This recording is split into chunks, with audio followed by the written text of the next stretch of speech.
नमस्कार दोस्तों, स्वागत है आपका the nation pod talk season 2 में। यहाँ हम आपको मिलवाते हैं उन खास शख्सियतों से जो जिंदगी के हर क्षेत्र से आते हैं, फिल्म, खेल, संगीत, नृत्य, बिजनेस और अन्य रचनात्मक दुनियाओं से।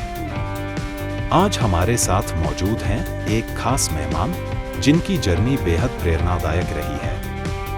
मुंबई आने से पहले ये स्टेज होस्टिंग और लोकल न्यूज़ चैनल में एंकरिंग करते थे। वहीं से शुरू हुआ इनका सफ़र जो आज नेशनल टीवी चैनलों तक पहुंच चुका है। अपने अंदाज से लोगों को जोड़ते थे। इसके साथ ही उन्होंने कई स्टेज शोज होस्ट किए जहां उनकी दमदार प्रेजेंटेशन और कम्युनिकेशन स्किल्स ने हर किसी का ध्यान खींचा।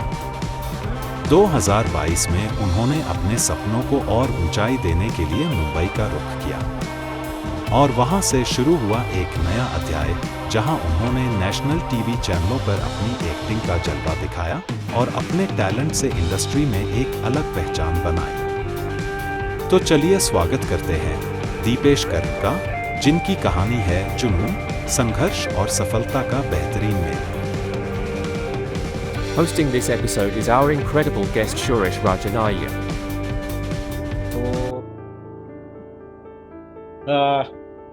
Hello viewers, this is Suresh Rajan Iyer from Hot Talk C Nation Media. As usual, we bring on a lot of celeb sports persons and actors and singers and whatnot, all the walks of life. We bring them and we chat with them and their success, glories, triumph, struggles and difficulties, challenges. And we are lucky to have a budding actor who has shown his skills as an actor in a couple of serials in Hindi. And we welcome him, Dipesh Karn. आइए दीपेश जी, आपका स्वागत है। Thank you so much sir, thank you so much. मेरे लिए बहुत खुशी की बात है सर, मैं आपसे बात कर रहा हूँ, आपसे जुड़ा हूँ आपके। थैंक यू वेरी हमारा भी वही अनुभव है कि आप जैसे कलाकार से हम बातें वार्तालाप कर रहे हैं, रूबरू हो रहे हैं और आपकी जो सफ़र है, अभिनय यात्रा, उसके बारे में जानने की कोशिश करते हैं। तो सबसे पहले ये बताएं कि आपका जो नाम है दीपेश कर्ण, इसका क्या मायने? सर एक्चुअली आई थिंक मुझे तो उतना खास आइडिया नहीं है दीपेश।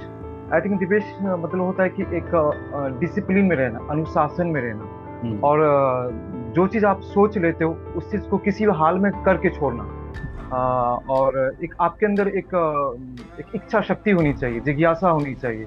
अगर आप किसी काम में करने के लिए जुट जाते तो उस काम को करके ही रहना है कि एनी हाउ, उससे आप पीछा नहीं छुड़ा सकते, पीछे मुड़ नहीं सकते हो, आपको करना ही है नहीं।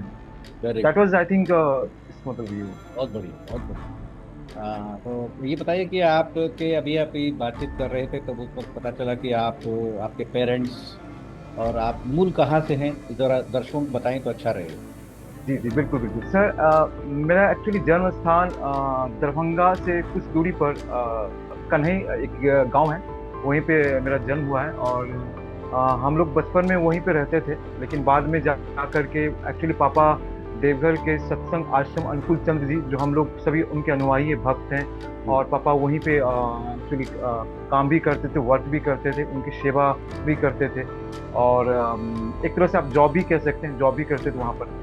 तो हम लोग सारे फैमिली, मम्मी पापा सब, हम लोग 3 भाई बहन हैं, हम मझले हैं, हमसे बड़े भाई भी हैं, और तो हम लोग सारे फैमिली देवघर में शिफ्ट हो गए।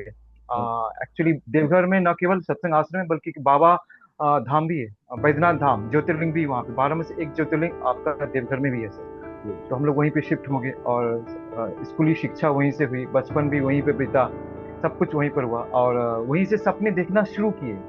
एक छोटे से शहर से मैं सपने देखना शुरू किए, मेरे अंदर में वो एक क्यूरियोसिटी क्रिएट हुआ कि आई थिंक मेरे पास तो टैलेंट है, आई थिंक मेरे पास दैट काइंड ऑफ पोटेंशियल है। और जब मैं ये लोगों को जब सुनाता था, लोग मेरा मजाक जरूर उड़ाया करते थे कि तुम इतने बड़े सपने कैसे देख सकते हो, ये संभव ही नहीं। लेकिन मैं अपने अंदर की उस पॉजिटिव एनर्जी को मैं कभी डूबने नहीं दी, उस इच्छा शक्ति को डूबने नहीं दी।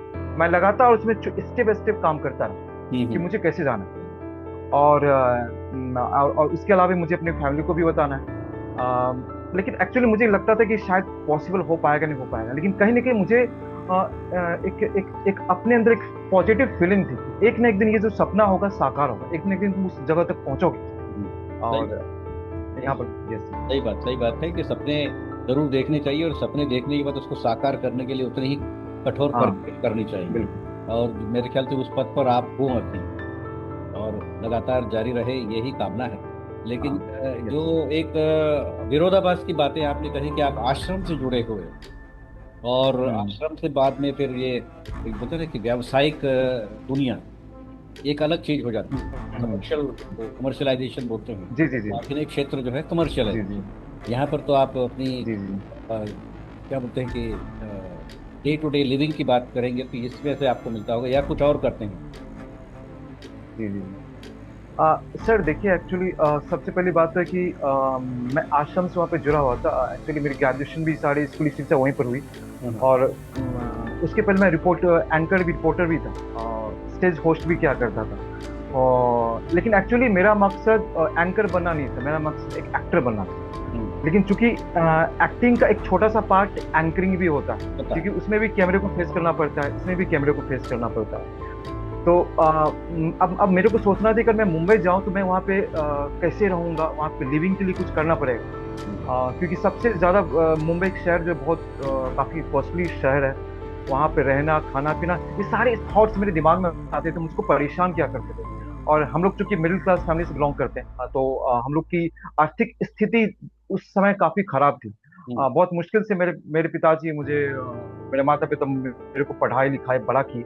और अगर मैं ये बोलूँ उनको कि नहीं मैं वहाँ पे जाऊंगा तो बहुत बड़ी बात हो जाएगी। लेकिन क्या हुआ कि एक्चुअली मैं एक गंभीर बीमारी से भी गुजर रहा था उसके साथ साथ। अच्छा।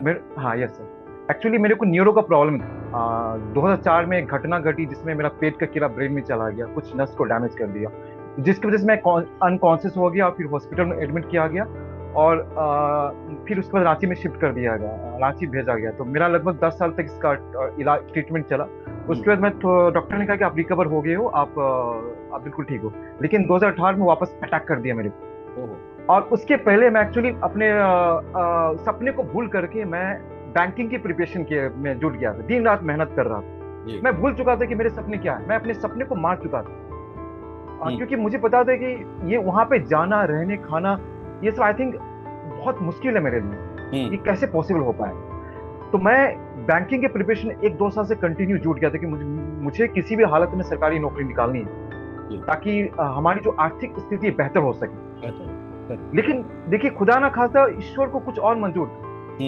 कहते हैं ना कि आपके अंदर वो अगर वो आपके अंदर वो इच्छा शक्ति हो, आपके अंदर वो दिल से आप जिस चीज को पसंद करते हैं, जी। आपको कायनात उस चीज से मिला ही देती है। ये बात की है तो वो शाहरुख वाला डायलॉग बोल ही दीजिए ना, मैं हूं ना। हाँ हाँ हाँ। हाँ, शाहरुख खान ने कहा था ना कि अगर एक फिल्म ओम शांति ओम में उन्होंने कहा था कि अगर किसी भी चीज को दिल से चाहो तो पूरी कायनात तुम्हें उसे मिलाने की कोशिश में लग जाती है। बड़ी शिद्दत, वही बात है, बड़ी शिद्दत से अगर तुम किसी चीज को चाहो तो पूरी कायनात मिलाने की कोशिश में लग जाती है। और शायद मेरे में ये जो सेंटेंस है काफी शूट करता है, और काफी मेरे को लगता है ये चीज हुआ है मेरे साथ।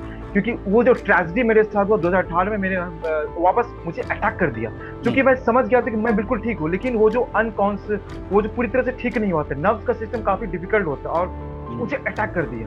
और मैं फिर बहुत एक तरह से पैरालाइज हो गया, कोई बॉडी काम नहीं कर रही थी, बोल नहीं पा रहा था, मैं अनबैलेंस कंडीशन में था। तो फिर वापस मुझे रांची शिफ्ट किया गया, रांची में ट्रीटमेंट चला। 2 साल काफी गंभीर स्थिति में रहा मैं, कोरोना का भी टाइम था, मेरी भी स्थिति काफी डैमेज थी। लेकिन उसके बाद जस्ट मैंने तुरंत डिसाइड कर लिया कि अब बैंकिंग के प्रिपरेशन मुझसे नहीं हो पाएगी, क्योंकि मेरा ब्रेन फोकस नहीं हो पाता था, स्टडी में फोकस नहीं हो पाता था। तो मैं क्या करना शुरू किया, मैं रील्स बनाना शुरू किया, इंस्टा में रील्स बनाना शुरू किया। उसमें मैं अपनी एक्सप्रेशन को दिखाना शुरू कर दिया, एक्सप्रेशन को दिखाता था इंस्टा रील्स के जरिए। और जब लोग मेरी तारीफ किया करते थे, मुझे बोलते थे कि I think you should go to Mumbai, तुम्हारे अंदर वो एक टैलेंट है जिसको तुम छुपा रहे हो, तुम्हें एक बार ट्राई करना चाहिए। अब ये तो मेरे अंदर में काफी आत्मविश्वास जागृत हो रहा था कि सही में लोग सही कह रहे हैं। मैं पहले भी ऐसा सोच रहा था, लोग भी मेरे को ये फीडबैक दे रहे हैं कि मुझे एक बार जाना चाहिए। लेकिन मैं ये भी सोच रहा था कि इंस्टा में रील्स में एक्टिंग करना और रियल लाइफ में कैमरे के सामने एक्टिंग करना, दोनों में जमीन आसमान का अंतर है। लेकिन एक अंदर से जो दिल से जो जिस चीज को मैं पसंद कर रहा था, शायद मुझे लगता था कि मैं एक बार जाना चाहिए। और मैं अपने फैमिली को कई बार कन्विंस भी कर रहा तो मुझे डांटते थे काफी, क्योंकि उन्हें लगता था कि ये लगता है रास्ते से भटक चुका है। हाँ। तो मैं उन्हें उन्हें यही समझा रहा था कि देखो, मैं फोकस नहीं कर पाऊँ अभी। अगर मैं स्टडी करूंगा तो शायद अगर ना निकले तो मेरा जो करियर है कहीं लटक जाए, मेरा करियर कहीं फंस सकता है। तो मुझे अपने करियर को बचाना है। एंड मुझे इस पॉइंट पे मुझे तुरंत एक्शन लेना है। मुझे सोचना नहीं, एक्शन लेना है। और मैंने तुरंत सोच लिया कि अब मुझे वहां पे जाना है। मैं उसी रिलेटेड किताबें को, नॉवेल्स वगैरह पढ़ना शुरू कर दिया, क्योंकि मुझे डायलॉग डिलीवरी करना है। तो मैं बहुत सारी किताबों को पढ़ना शुरू कर दिया, नॉवेल को किताबें पढ़ना शुरू किया, इंग्लिश किताबें पढ़ना शुरू किया, ताकि मैं अपनी लैंग्वेज पर पकड़ बना सकूं। जी। और फिर जब मैं मुंबई आया तो कुछ समझ में नहीं आ रहा था सर। तो बस यहीं से शुरुआत हुई, फिर स्ट्रगल किया मैं, और धीरे धीरे सर मौका मिला। बहुत अच्छा है आपने, मतलब जो प्रयास जो है ना, कि जब तक आप सफल ना हो, थकना नहीं, न हारना है ना। ये हारना स्वामी जी के जो लाइनें हैं, जी जी जी। आपने सार्थक कर दिया है ना। बड़ी अच्छी बात। ये फैमिली में आपको सपोर्ट मिला पूरी तरह से, या फिर आपने उनको पूरी तरह से कन्विंस किया इस नहीं, फील्ड? फैमिली काफी सपोर्ट कर रही मुझे। और फैमिली सपोर्ट नहीं करती तो शायद मेरे लिए मुंबई में रहना मुश्किल था, क्योंकि मेरी जो बीमारी है, मेरी जो डिजीज है, अभी तक खत्म नहीं हुई है। ओहो। और और मेरे जो बड़े भैया हैं वो काफी सपोर्ट करते हैं।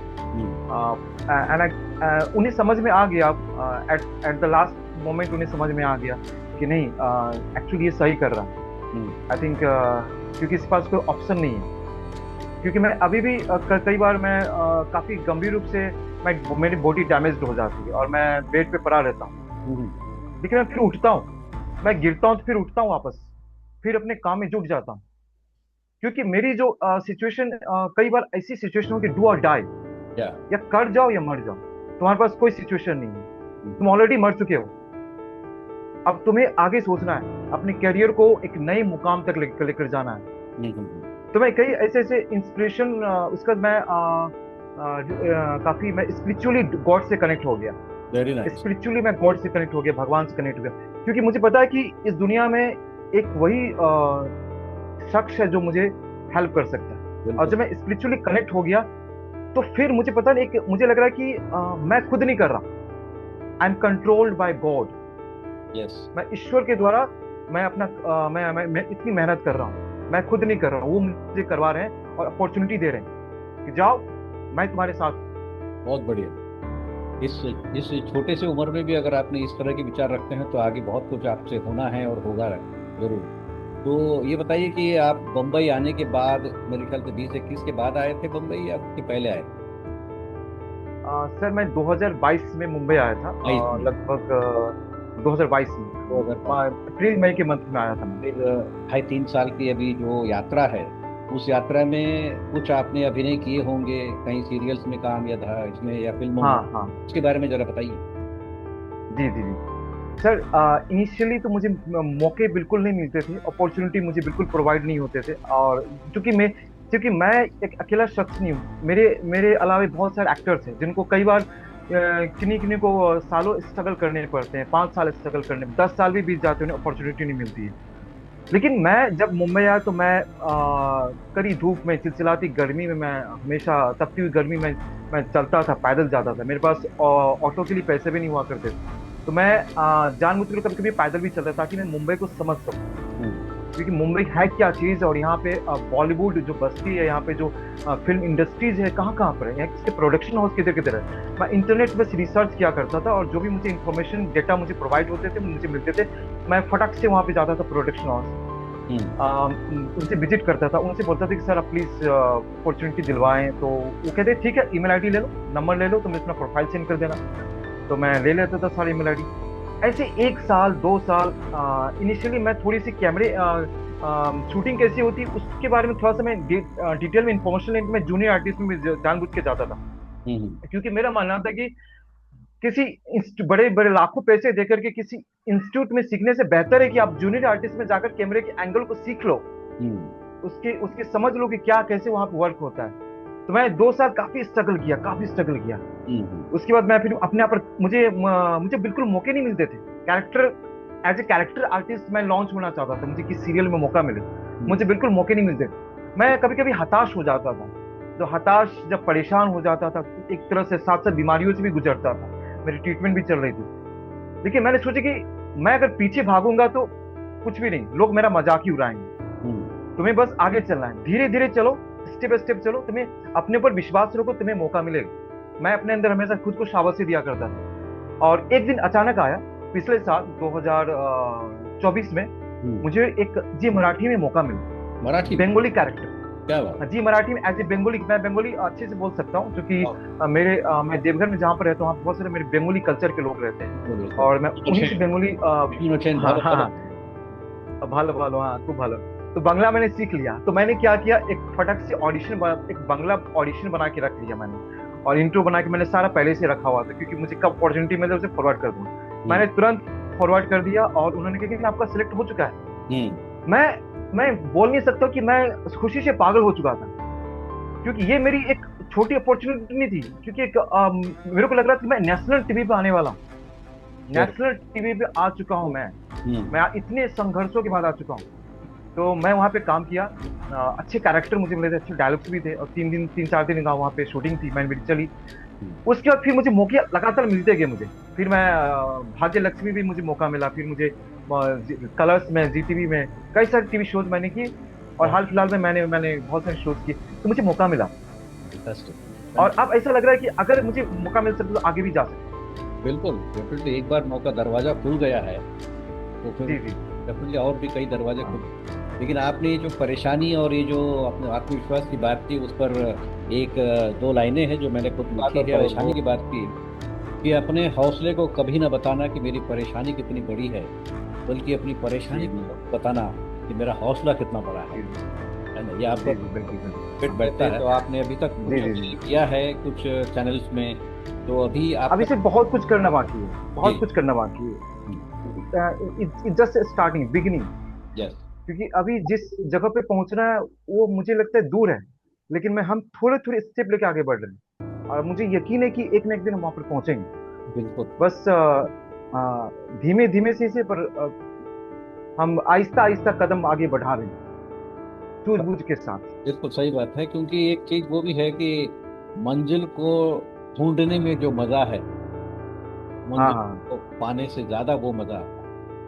मंजिल तो वही, ज्यादा मजा आता है। क्योंकि मंजिल को ढूंढने के रास्ते जो है वो आप अलग अलग प्रयास करते हुए मंजिल तक पहुंचते हैं। मंजिल पहुंचने के बाद तो मंजिल मिल गई, लेकिन मंजिल को पाने का रास्ता है, बहुत बड़ी बात है, उसमें लगे रहना चाहिए।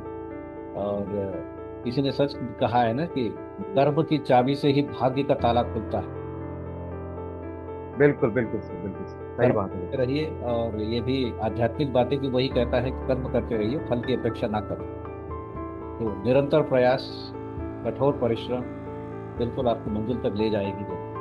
तो अभी तक आपने कितने मतलब सीरियल्स या कहें तो हिंदी में या मराठी में या फिर कितनी भाषाओं में आपने हाँ हाँ, अभी सर मैं अभी 2 लैंग्वेज पर ही मैंने काम किया हूँ, एक बंगाली हाँ, और हिंदी तो काफी सारे मैंने किए हैं, 8 10 तो किए हैं अभी तक। क्योंकि मैं 1 साल से मैं काम कर रहा हूँ, कैरेक्टर कर रहा हूँ। उसके पहले मुझे मौके नहीं मिलते थे, मैं काफी स्ट्रगल कर रहा था उसका।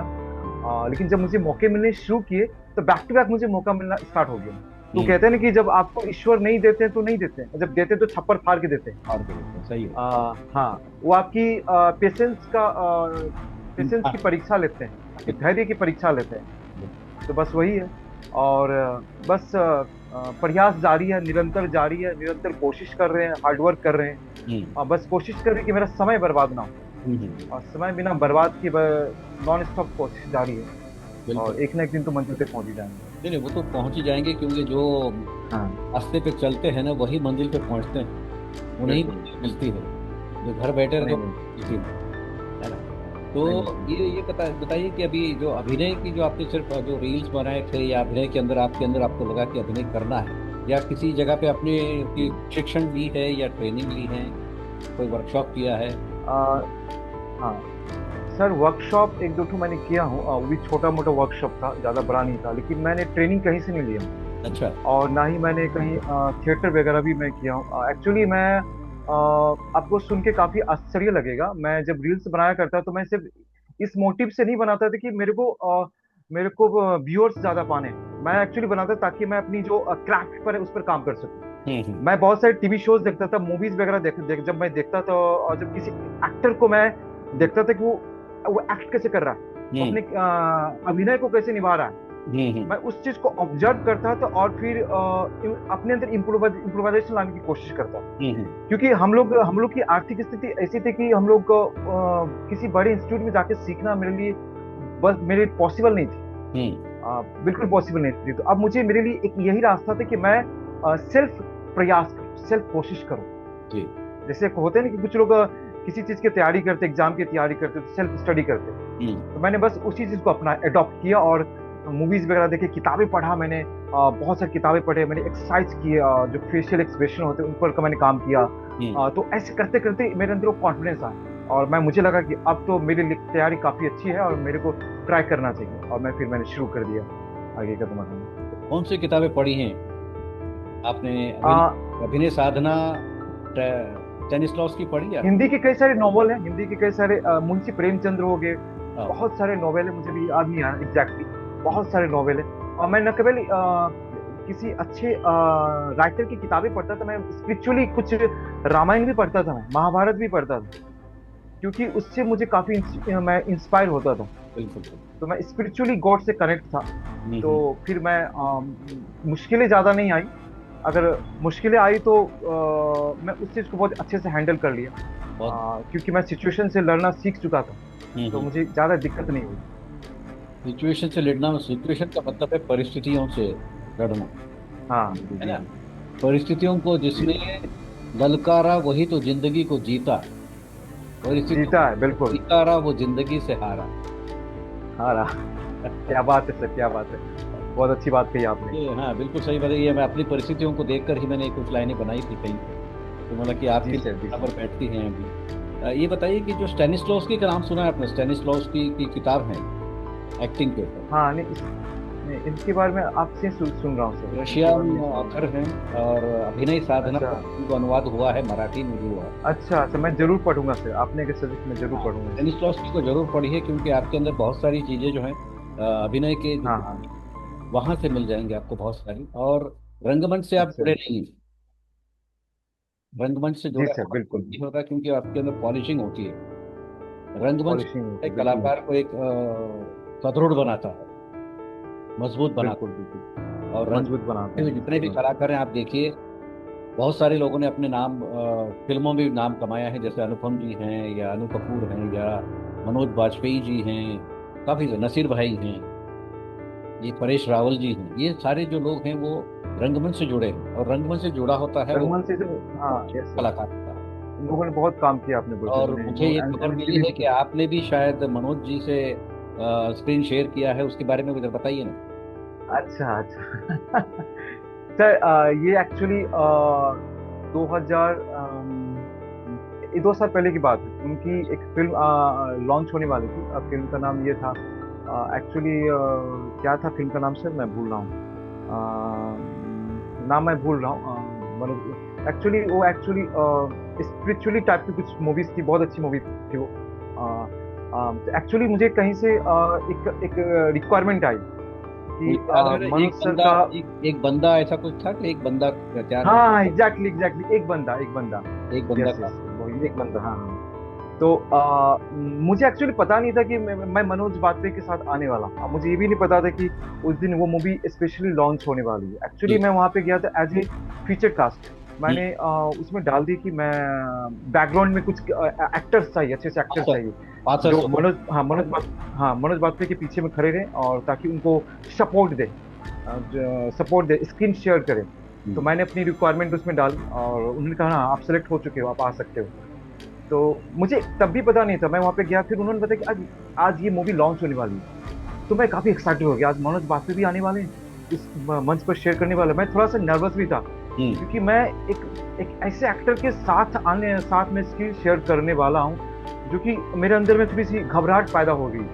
इतने सारे कैमरे रहेंगे वहाँ सामने, इतने सारे एक सेलिब्रिटी के साथ मैं स्क्रीन शेयर करने वाला हूँ, और उसके साथ साथ बहुत सारे बड़े बड़े लोग, बड़े कद के लोग वहाँ पे मौजूद होंगे, और मैं एक छोटे शहर से आने वाला साधारण इंसान मैं वहाँ पे रहूंगा। मैं थोड़ा सा एक अपने अनकंफर्टेबल फील कर रहा था, इतने इतने बड़े बड़े लोगों के साथ मैं वहाँ पे वहाँ पर हूँ। और फिर जब मैं वहाँ पर मनोज बाजपेयी जी आए, वो भी उन्होंने कहा कि अच्छे से तुम लोग पीछे में रहना, खड़े रहना, सपोर्ट करना। बोले ठीक है, मैंने भी कहा हाँ सर बिल्कुल सपोर्ट करेंगे।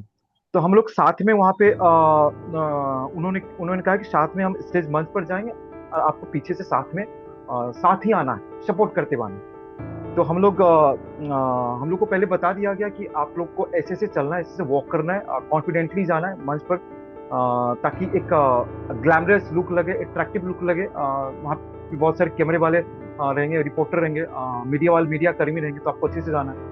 तो हम लोग, मेरे साथ भी बहुत सारे को एक्टर थे, वो लोग भी, हम लोग साथ साथ फिर वापस गए, मंच पर गए, और बहुत अच्छा लगा सर, काफी। हालांकि मैं उस मूवी का पार्ट में नहीं था, लेकिन ऐसा लग रहा था जैसे मैं उस मूवी का एक हिस्सा हूँ। कमाल का एक्सपीरियंस रहा मेरे साथ कि मैंने सर के साथ मैं वहाँ पे आ गया। तो मेरा एक सपना है कि एक ना एक दिन मैं उनके साथ मूवी करूंगा, और उन्हें बताऊंगा कि सर मैं ही वो शख्स था जो आपके पीछे खड़ा हूँ, और आज मैं आपके साथ काम कर रहा हूँ। तो मैं इस थॉट को, इसको मैं रियलिटी में कन्वर्ट करना चाहता हूँ। बिल्कुल बिल्कुल, और वो होगा जरूर। आज मैं आपके पीछे, हाँ, तो मैं बस उसी की कोशिश में लगा हूँ। बिल्कुल बिल्कुल, बहुत अच्छा ये अनुभव होता है, क्योंकि अच्छे कलाकार के साथ एक कुछ पल बिताने से बहुत सारी चीजें हाँ हाँ क्योंकि बड़े अच्छे कलाकार वो भी शायद आप ही के यहीं से हैं। जी सर, वो तो बहुत से, मैं उनका बायोग्राफी, उनका काफी स्ट्रगल पीरियड रहा है सर, बहुत स्ट्रगल पीरियड रहा। और उनके बारे में सुना हूँ सर कि 10 साल वो काफी स्ट्रगल किए हैं, काफी सारे थिएटर में जाया करते थे, स्ट्रगल करते थे, तब जाकर उन्हें अपॉर्चुनिटी मिली। क्योंकि मेरे ख्याल से वो बैंडिट क्वीन से वो उनका नाम थोड़ा आगे बढ़ गया, फिर सत्या का रोल उन्होंने जो किया है, हाँ सर, उसका नाम उन्होंने टीवी शोज भी किया था सर। बहुत किया है, बहुत। बहुत सर। क्योंकि यही होता है ना कि आपने शायद विक्रम गोखले, एक मराठी एक्टर थे, आपने नाम सुना है उनका? विक्रम सर गोखले नाम तो नहीं सुना है, शायद देखा होगा नाम। पहले डेथ हो गई। उन्होंने 15 अच्छा। साल 15 साल उन्होंने स्ट्रगल की, आप इमेजिन करोगे। अरे वाह। और जबकि उनके पिताजी बड़े अच्छे आर्टिस्ट थे मराठी में। देखिए सर, फिर भी उनको इतना स्ट्रगल करना पड़ा। फिर भी स्ट्रगल करना पड़ा, और वो किया उन्होंने। और जैसे आप अभी कर रहे हो स्ट्रगल, वो स्ट्रगल हर प्रोड्यूसर के, डायरेक्टर के दरवाजे खटखटाते थे काम के लिए। लेकिन इतने अच्छे संजीदा कलाकार, इतने अच्छे उम्दा अभिनय करता जो है, अमिताभ बच्चन सर भी उनको बहुत मानते थे। खुदा गवाह या ऐसे जो तो फिल्मों में जो काफी सारे मूवीज किए, बहुत उन्होंने काम किया। और वो इतने पॉपुलर होने के बाद भी स्ट्रगल करना पड़ता है, तो ये स्ट्रगल जो है ये हर जिंदगी में आता ही है, उसमें कोई पीछे नहीं हटना चाहिए, स्ट्रगल करते रहिए। तो अभी ये बताइए कि अभी अभी आपका जो कोई हाथ पे प्रोजेक्ट है, या फिर वेट कर रहे हो? सर एक्चुअली मैं रिसेंटली मैंने टीवी शोज किया था, एक एड का फ्यूचर कास्ट में भी मैं गया था, और इसके बाद मैं एक्चुअली खुद पे काम कर रहा हूँ। थोड़ा सा मैं ब्रेक लिया हूँ, क्योंकि ब्रेक लेना बहुत जरूरी है, और मैं खुद पे काम कर रहा हूँ। मेरे अंदर भी, मुझे लगता है कि मेरे अंदर बहुत सारी खामियां हैं, और मुझे उसे सुधारना है। अगर मुझे लंबी दूरी तय करनी है, तो अपनी जो इंजन है उसे मजबूत करना है, ताकि मेरी इंजन कहीं पे रुक ना जाए, बीच मझधार में फंस ना जाए। तो मैं उस चीज को लेकर काफी अटेंटिव रहता हूँ, काफी कॉशियस रहता हूँ, और मैं उस पर काफी अच्छे से, बारीकी से मैं काम कर रहा हूँ, कि मुझे पता है कि मेरे अंदर क्या क्या खामी। जब मैं टीवी शोज करता हूँ, जब मैं जाता हूँ अपने बड़े बड़े एक्टर के साथ काम करता हूँ, जब कुछ गलतियां होती है, तो कभी कभी डायरेक्टर बोलते हैं, कमेंट भी करते हैं कि तुम ये गलती कर रहे हो। लेकिन कभी कभी ऐसा भी होता है कि मैं अच्छा शॉट दे देता हूँ, तो डायरेक्टर में कॉम्प्लीमेंट भी देते हैं। बिल्कुल। तो मैं उन दोनों चीजों को मैं देखता हूँ, और एनालिसिस करता हूँ कि मेरे अंदर क्या खामियां हैं, और फिर मैं उस चीज को सर इवेल्युएट करता हूँ, फिर इसको दूर करने की कोशिश करता हूँ। और अभी से प्रोजेक्ट मेरे दिमाग में है कि मैंने जैसे पराग मेहता कास्टिंग हो गया, जैसे मुकेश छाबड़ा हो गया, मैंने सारे जगह इंटरव्यू दे रखे हैं, और उनसे बराबर टच में रहता हूँ।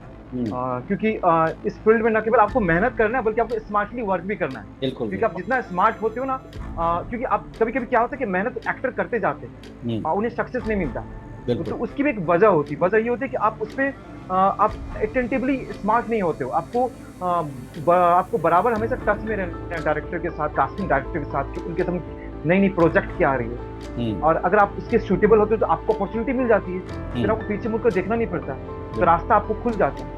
तो मैं बारीकी से हर चीज पे नजर बनाए रखा हूँ। बिल्कुल बिल्कुल। एक चीज है कि जो अभी भी एक लाइन याद आ रही मुझे, कि अपने आप को सुधारने में इतना वक्त लगाओ कि दूसरों की निंदा करने के लिए वक्त ही ना बचे। जी बिल्कुल, क्या बात है सर, क्या बात है। बहुत अच्छी शायरी आपने डाली। अपने आप सुधारने का तो बहुत वक्त देना चाहिए होता है, बात सही है। जी जी सर। ये अभी दीपेश आज यहाँ है, आने वाले 5 साल या 10 साल में दीपेश को हम कहाँ देखना चाहेंगे? देखिए सर, आने वाले 5 साल में मेरे अंदर जो प्लानिंग है, मैंने बहुत सारी प्लानिंग कर रखी है। जी। लेकिन अगर मैं इसे बोलता हूँ तो ये एक्चुअली ठीक नहीं होगा। मैं बस लगातार पूरी शिद्दत से कोशिश कर रहा हूँ। वो आपने गीता में पढ़ा है ना कि श्री कृष्ण जी क्या कहते हैं कि मैं तुम्हारा सारथी हूँ, तुम बस युद्ध करो, अब फल की चिंता ना करो। तुम्हारे कंट्रोल में ओनली प्रेजेंट है, पास्ट भी कंट्रोल में नहीं, फ्यूचर भी प्रेजेंट कंट्रोल में नहीं है। अगर तुम्हारे भाग्य में लिखा है तुम बड़े स्टार बन जाओगे, तुम अपनी मेहनत से, अपनी साधना से उसको पा ही लोगे। अगर तुम्हारे भाग्य में लिखा होगा तुम बड़े स्टार बनोगे, तुम मेहनत ही नहीं करोगे, साधना ही नहीं करोगे, अनुशासन भी नहीं रखोगे, तुम्हें कभी भी नहीं मिलेगा। वही बात है, आपके भाग्य में अगर लिखा है उस मुकाम तक पहुंचना, तो आपको कर्म करते रहना होगा, प्रयास करते रहना होगा, और लिखा होगा तो आपको पहुंच ही जाओगे, कोई नहीं रोक सकता। प्रारब्ध कहा जाता है इसे। हाँ बिल्कुल बिल्कुल। प्रारब्ध जो है वहां तक आपको पहुंचना है, पहुंचने के लिए मेहनत करना जरूरी है। मेहनत करना हो। जी जी। ताकि भगवत गीता की बात की आपने, भगवत गीता में एक श्लोक है अध्याय 4 में, है ना, अब वो कहते हैं कि जित्वा भोक्ष्यसि महीम तो अप्राप्स्यसि स्वर्गम, जित्वा भोक्ष्यसि महीम तस्माद् उत्तिष्ठ कौन्तेय युद्धाय दृढ़ निश्चयेन। है ना, आप जीत गए तो पूरी सृष्टि आपकी हो, है ना। आपको अप्राप्स्यसि स्वर्गम, अगर हतो मतलब डेथ हो जाती है तो स्वर्ग प्राप्त, इसीलिए उठो मेरे अर्जुन, युद्ध के लिए तैयार हो। तो ये युद्ध है, एक लड़ाई है, लड़ाई युद्ध ही है। बिल्कुल, हर किसी से लड़ना है, लेकिन अपने आप को बचाते हुए, अपने आप को एक सरल मार्ग पे जाते हुए करना है ना। तो अभी बम्बई में भी आकर 2 साल हुए हैं, भी आपने अपना खुद का मकान बनाया होगा या नहीं बनाया होगा, या फिर आगे कुछ सोचा है उसके बारे में? सर अभी बहुत मुश्किल है। अभी जो सपने खुद का मकान बनाना मुंबई शहर में, हालांकि सपने तो हर एक्टर का होता है, अपना एक आशियाना बनाना, अपना घर बार बनाना, आशियाना हर किसी का शौक होता है। आखिर ऐसा कौन सा शख्स नहीं होगा जो किसी भी फील्ड में हो, चाहे एक्टिंग के फील्ड के अलावा भी किसी दूसरे फील्ड में हो, वो सपना जरूर देखता है। सपने, क्योंकि ये सपनों की नगरी ही है, और हर किसी को यहाँ पे सपने देखने का अधिकार है। लेकिन सक्सेस बहुत कम लोग करते हैं, हाँ, लेकिन उनके अंदर जो धैर्य शक्ति होती है तो कर जाते हैं। राइट। तो अभी अभी अभी आप मुझे बताइए कि अभी जैसे मैंने बताया कि आपने 5 साल के बाद ये करेंगे वो करेंगे, तो अभी आगे चलकर जो रंगमंच से जुड़ने की आपकी इच्छा है या फिर नहीं है, क्या है? सर 5 साल करेंगे नहीं, मैंने सोच लिया कि मुझे करना है। मैं पूरी शिद्दत से कोशिश करूंगा, मैं पूरी शिद्दत से कोशिश करूंगा, उससे निभाऊंगा मैं। अब मंजिल मिलना ना मिलना ऊपर वाले के हाथ में, बिल्कुल मेरे हाथ में नहीं है। और जहां तक आपने बात की रंगमंच की, तो मैंने रंगमंच वर्कशॉप किया हूं मैं, और मैं आने वाले टाइम में काफी करने वाला हूँ, काफी मेरे अंदर क्यूरियोसिटी करने वाला हूँ। लेकिन मुझे लगता है कि मेरे अंदर जब तक जितनी खामियां है, मैं उस चीज को भी तो सुधार लूं, उस चीज को सुधार लूं, ताकि मुझे आगे चल के रंगमंच में भी उतनी मैं और उसे पॉलिश कर सकूं, और अच्छे से उसको अपने क्रैफ्ट को सुधार सकूं। तो अभी ये फील्ड है, ये एक समुंदर है जिसका कोई अंत नहीं है। आप इसमें कितनी गहराई तक जा सकते हो आप। हाँ बिल्कुल। ये एक एडवेंचर टूर है, आप इसमें कितनी गहराई तक, इसका कोई अंतिम सीमा नहीं है। सही। आप हाईएस्ट से हाईएस्ट तक पहुंच सकते हो। बिल्कुल। तो इसकी यही खासियत है, यही खूबी है जो हर किसी को आने के लिए अट्रैक्ट करती है, मजबूर करती है। तो अभी जिस एक्टर के अंदर वो क्यूरियोसिटी होता है ना कि मुझे बहुत कुछ सीखना है, वो आपने एक बहुत ही अच्छे इंसान ने कहा था कि एप्पल के जो फाउंडर हैं, उनका नाम क्या मैं भूल रहा हूँ, उन्होंने कहा था कि स्टे फुलिश स्टे हंग्री। आप हमेशा मूर्ख बने रहो, आप खुद को दिखाओ मत कि मैं बहुत जानता हूँ, तो आप नॉलेज कभी अटेन नहीं कर पाओगे। आपको हमेशा अपने अंदर मूर्ख बन के रहना है कि मुझे आपसे चाहे छोटा ही सही, लेकिन उनसे आप कुछ सीखने की कोशिश करो कि उनसे आप क्या ले सकते हो, क्या ज्ञान प्राप्त कर सकते हो। हमेशा आपको है ना कि एक सीकर Yes. की भूमिका लेनी पड़ती है। सीकर मतलब जो प्राप्त Sikar, yes sir. You should not be always telling that I know everything. I don't know anything. I am here to learn. या ये बहुत बड़ी काम आती है। तो ये जी सर, बिल्कुल। अच्छी बात है आपके अंदर जो है ना कि आप अभी जो है कि आपकी स्ट्रगल के दिन मेरे ख्याल से पूरे होने को आए हैं और आपको काम मिलना शुरू हुआ है। तो अभी एक स्तर तक पहुंच चुके हो ऐसा माने, तो अगर आप किसी आपके फैंस को या फिर नौजवान जो आपके फॉलो करेंगे तो उनके लिए क्या कहना चाहेंगे? जी सर, उनसे मैं यही कहना चाहूंगा कि आपकी जो भी ख्वाहिशें हैं, आपके जो भी सपने हैं, बस उस सपने को साकार करने की कोशिश करें आप। और हाँ, मुझे पता है कि उसके साथ साथ आपको अपनी फैमिली को भी देखना पड़ता है। कुछ ऐसी परिस्थितियां आ जाती है जिससे आपको अपने सपने को कभी कभी पीछे छोड़ देना पड़ता है, क्योंकि आपकी जो रिस्पॉन्सिबिलिटी आ जाती है अपनी फैमिली को देखना। लेकिन आप कोशिश करना कि आप उस सपने को हमेशा जिए, अपनी जिंदगी में जीने की कोशिश करें और उसे अच्छे से निभाएं। तो अब डेफिनेटली अगर आप नहीं कर पा रहे तो वो ऊपर वाला आपको उस मंजिल तक पहुंचा ही देगा। वो कायनात को मिलाने की कोशिश में लग जाएगा।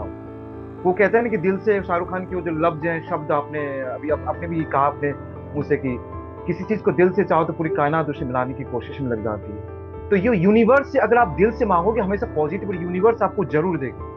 ब्रह्मांड, ये हमारा दिमाग क्या, मस्तिष्क की क्या, एक यूनिवर्स है। तो इसमें ज्यादा अंतर नहीं है। तो बस आप दिल से कोशिश करो, हार्ड वर्क करो, हमेशा पॉजिटिव रहो। अगर आपके अंदर लिखा है तो कर पाओगे तो कर ही पाओगे, क्योंकि हम सभी तो परम पिता के संतान हैं। तो डेफिनेटली किसी के साथ बुरा नहीं होने देंगे। तो ये हमेशा कोशिश करना है जो भी मेरे साथ हो रहा है अच्छे के लिए हो रहा है और आगे भी अच्छा ही होगा। तो डेफिनेटली वो चीज होगा। बहुत अच्छी बात, और इतने सरलता से आपने कही इस बात को, और इसको लोग अगर सुनेंगे तो उनको भी शायद इसमें अमल करना बड़ा आसानी होगी, क्योंकि परिश्रम के बाद ही परिणाम होते हैं। परिणाम पहले नहीं होता, परिश्रम पहले आता है फिर परिणाम।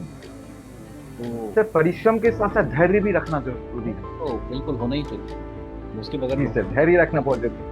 परिश्रम धैर्य होता है, फिर उसके बाद में एक होता है कि इसको कहते हैं कि पेशेंस जिसको कहा जाता है। जी सर। धैर्य तो साहस हुआ, पेशेंस को क्या कहेंगे आप? धैर्य, एक तरह से धैर्य। ये दोनों रहेगा तो फिर परिणाम आपके अनुकूल ही हो। अनुकूल ही बिल्कुल नहीं चाहिए। और हम अपनी चैनल की तरफ से और मेरी पर्सनल खुद की तरफ से भी आपको बड़ी शुभकामनाएं कि आप रंगमंच की दुनिया में या अभिनय की दुनिया में बड़ा नाम कमाएं, चार चांद लगाएं, न देश की न परिवार की, पूरे अंतर्राष्ट्रीय इसमें आपका नाम हो। और आगे आने वाले दिनों में हम आपको बहुत सारे फिल्मों में या सीरियल्स में देखें। इस उम्मीद के साथ इस वार्तालाप को यहीं समाप्त करते हैं। धन्यवाद, आपने अपना समय दिया Divya ji. Thank you so much. Thank you.